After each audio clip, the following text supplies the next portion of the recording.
Absolutely, especially from those who had served in the war. The veterans. Exactly.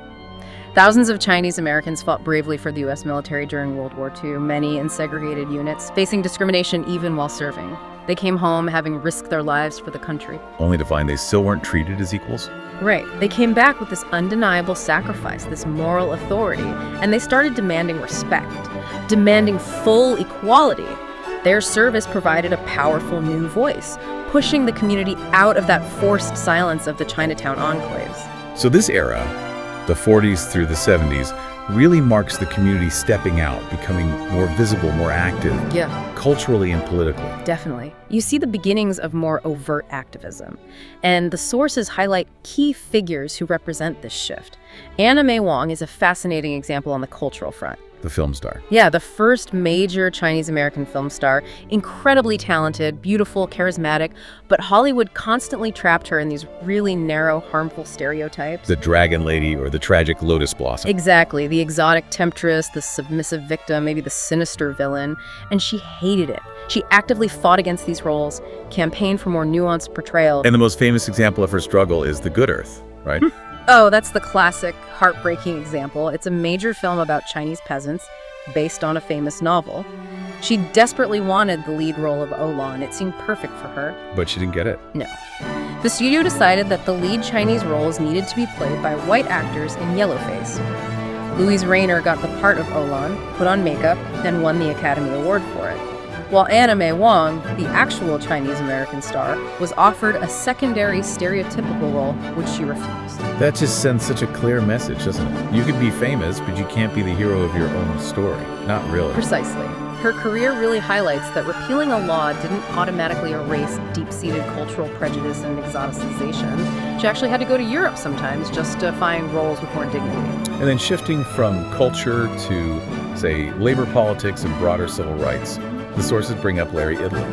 Idling is so important and often overlooked. He was a Filipino-American labor organizer, a veteran leader, and the sources emphasize his crucial role in initiating the Delano Brave Strike in 1965. Which became this huge moment in labor history. Absolutely huge. And what's key here is that Idling and the Agricultural Workers Organizing Committee, which was mostly Filipino, they actually started the strike first. They walked off the fields before Cesar Chavez and the National Farm Workers Association, which was mostly Mexican-American, joined them. Oh, interesting. I didn't realize that sequence.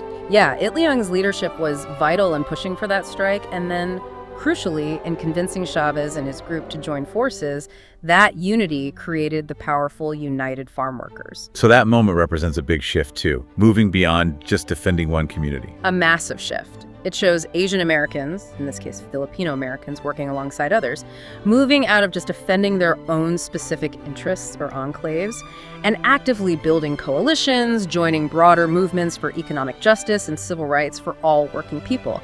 It's a move towards wider political engagement.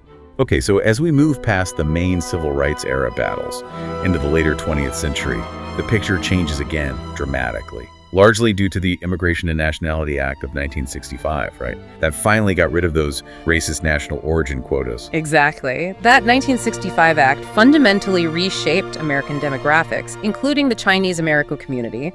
The sources describe these massive new waves of immigration starting in the late 70s, 80s, and 90s. But different from the first wave seeking gum sand. Very different. Instead of primarily young, male laborers from rural villages, these new waves included large numbers of students coming for higher education, highly skilled professionals, engineers, doctors, scientists, entrepreneurs, people reuniting with family members already here under the new, more open rules. And this influx must have changed the community itself and how it was perceived. Absolutely. It dramatically diversified the community economically and socially. You saw the growth of new suburban Chinese enclaves alongside the traditional urban Chinatowns. Those older Chinatowns also transformed, didn't just stay as survival spaces, but became these vibrant cultural hubs and increasingly economic power centers, attracting tourism and investment, celebrating heritage much more openly. But this visible success, particularly the educational and economic achievements of some in this new wave, led to a new kind of stereotype, didn't it? A really complicated one. Yes. The model minority myth. Right. And on the surface, it sounds positive, like praise. Look how well this group is doing. Compliment. But the sources make it crystal clear. This is a dangerous double-edged sword. Extremely dangerous. If we unpack it, the myth did a few things. First, yes, it put this intense, often crushing pressure on Chinese Americans and other Asian American groups lumped under the label. Pressure to achieve this sort of unrealistic perfection, perfect grades, prestigious careers, quiet assimilation.